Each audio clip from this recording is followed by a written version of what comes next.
नमस्कार, जय हिंद जोहार। मैं विनय पांडे और आप देख रहे हैं मुनादी चौपाल। हरियाणा चुनाव है, लेकिन मैं बैठा हूँ छत्तीसगढ़ से हरियाणा चुनाव का किसी तरह से विश्लेषण करना आपको लगता होगा ये कैसी बात है, लेकिन अगर आप देखें तो रायगढ़, जहाँ पर मैं बैठा हूँ, खरसिया, आसपास के और कई इलाके में मिनी हरियाणा कही जाती है। यहाँ के लोगों का हरियाणा से वास्ता है, वो हरियाणा से आते जाते रहते हैं। कई लोगों के घर भी वहाँ हैं, जायदाद है, वहाँ पे ज़मीन है, खेत है। तो वहाँ के चुनाव परिणाम यहाँ के लोगों को भी प्रभावित करते हैं।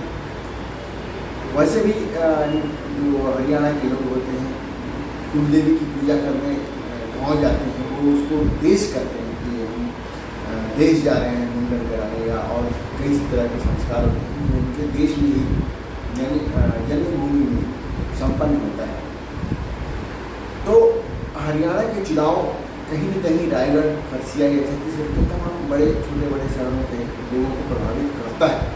इसलिए हम हरियाणा चुनाव का विश्लेषण करने बैठे हैं। हमारे साथ मौजूद रायगढ़ के पत्रकार, वरिष्ठ पत्रकार अनिल पांडे, उनसे जानने की कोशिश करते हैं कि हरियाणा में क्या चल रहा है और क्या कुछ होने वाला है हरियाणा चुनाव।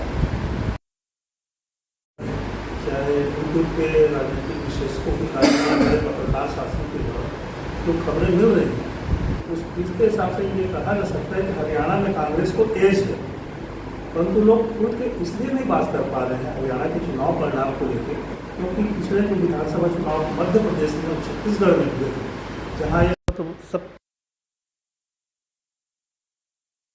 तो कांग्रेस खेल रही थी।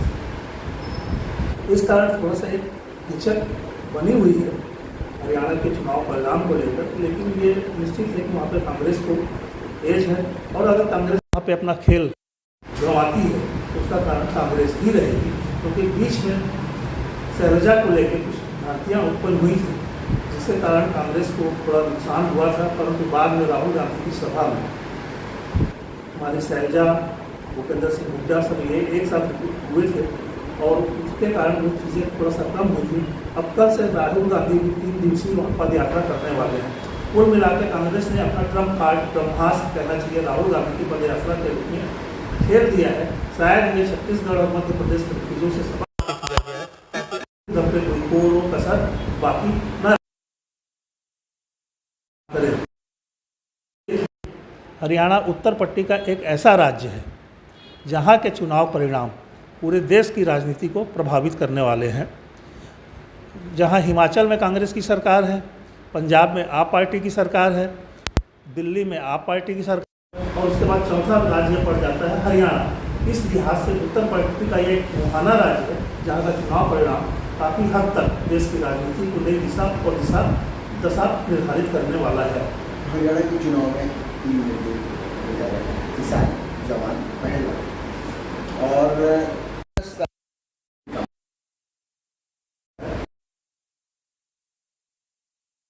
किसान आज शंभू बॉर्डर में डटे हुए हैं, और ये तो हैं वो स्थानीय मुद्दे भी हैं। बेरोजगारी का मुद्दा है, 10 साल कैंटीन का मुद्दा है, जो खट्टर सरकार जो 9.5 साल तक वहाँ पर कायम रही, आखिरी दौर में हटा के नायब से बैठाया गया।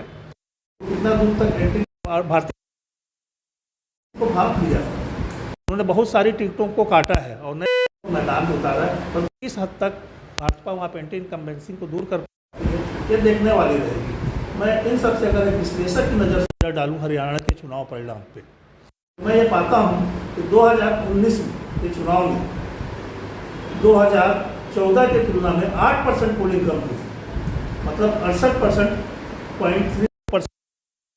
इस चुनाव में यदि 5 अक्टूबर को देखना बहुत जरूरी होगा कि चुनाव प्रतिशत वोटिंग परसेंटेज क्या आता है। भारतीय जनता पार्टी को जहाँ 40 सीटें मिली थी, वहीं पे कांग्रेस को 31 सीटें। भाजपा का भी वोट परसेंट गिरा, इसके बावजूद वोटिंग का परसेंटेज गिरने के बाद भी भाजपा का 3% वोट 2014 के मुकाबले बढ़ा था, और कांग्रेस का 7% वोट 2014 के मुकाबले 2019 में बढ़ा था। पिछली बार 2019 की अपन बात करें तो जो वहाँ के और जो क्षेत्रीय दल हैं वो 23% करीब लगभग वोट ले गए थे और उनके इस कारण वहाँ पर अंग असेंबली की नौबत आई थी। भारतीय जनता पार्टी को बहुमत नहीं मिला था क्योंकि वहाँ पर 90 सीटें हैं और बहुमत के लिए 40 सीटें की जरूरत पड़ती है।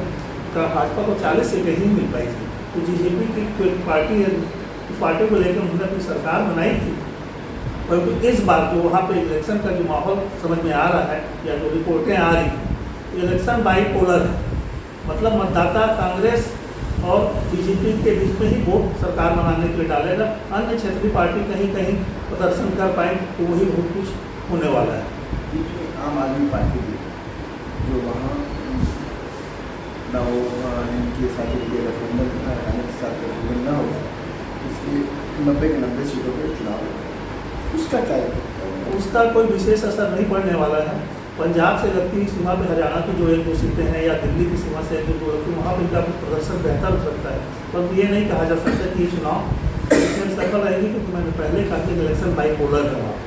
और निश्चित बात है कि वोटर भी इस बात पर ध्यान देगा कि जीतने वाली पार्टी को या जो संघर्ष उनके बीच में उनमें अपना वोट डाले। मैं यहाँ पे एक चीज़ और ये बोल रहा था, अगर हरियाणा के संदर्भ में बात करें तो हरियाणा का मतदाता काफ़ी राजनीतिक रूप से सजग और जागरूक मतदाता होता है और वो खुल के बात कर रही है। वो फिलहाल दिखा रही हैं कि कुछ ना कुछ वहाँ पे बड़ा होने वाला है। अभी फिर मैंने वही कहा कि हिचक है मध्य प्रदेश और छत्तीसगढ़ के परिणाम को देखते हुए कि खुल के कुछ साफ तौर पर इसका अनुमान लगाया जा सके। हरियाणा के चुनाव का राष्ट्रीय राजनीति में क्या असर पड़ता है? ये आपका वाजिब सवाल है भाई। लोकसभा चुनाव के परिणाम का अपन ध्यान देखें तो भारतीय जनता पार्टी को बहुमत नहीं मिला, 240 से कुर्सी मिली। तो जो मोदी इनका ब्रांड है, हरियाणा चुनाव ये बताएगा कि लोकसभा में एक तुक्का लगा था या वो उसका कोई एक लहर है या एक कोई असर है, वो हरियाणा में देखने को मिलेगा। मोदी ब्रांड तो अगर बोले तो 40 सीट में से 400 लोग और हरियाणा में भी होगा कि लोकसभा में 5-5 सीट बन। इसी कारण से वहाँ पे कांग्रेस उत्साहित है। परंतु 5-5 सीट का बढ़ जाना ही ये सवाल प्रश्न पैदा करता है कि भाजपा कमजोर वहाँ पे नहीं है, उसको 5 सीट भी जीत लेना ये बताता है कि भारतीय जनता पार्टी हरियाणा में कमजोर नहीं है। 2019 में 10 का 10 लोकसभा सीट। ठीक है, ये उत्तर पट्टी में प्रभाव पड़ा था। वहाँ पर किसान आंदोलन, आपका अग्निवीर वाला जवान का आंदोलन और पहलवान का असर लोकसभा चुनाव में भी पड़ा था।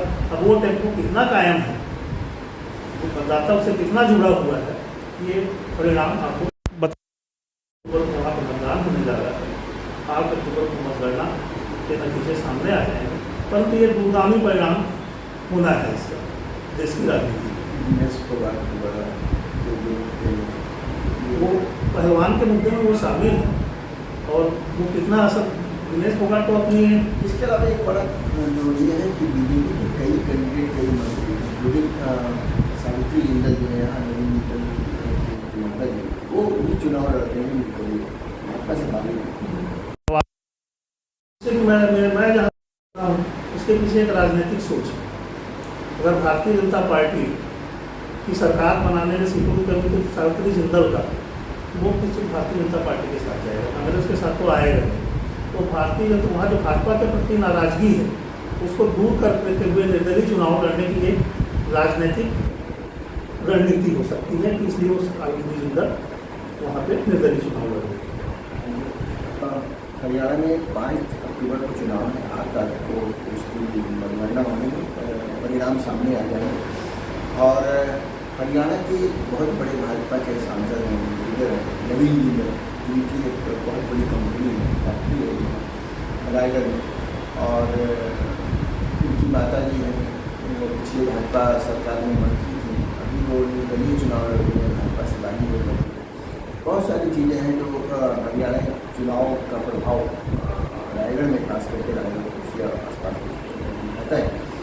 तो वेट एंड वॉच, इंतजार कीजिए जब हरियाणा के परिणाम सामने आए। इसके बाद हम फिर उनसे मुखातिब होकर उनसे बात करेंगे और जानने की कोशिश करेंगे कि हरियाणा के चुनाव का राष्ट्रीय परिप्रेक्ष्य में किस तरह का परिणाम निकलता है, उसका किस तरह का इफेक्ट प्रभाव सामने आता है। देखते रहिए मुनादी चौपाल, पढ़ते रहिए मुनादी.com।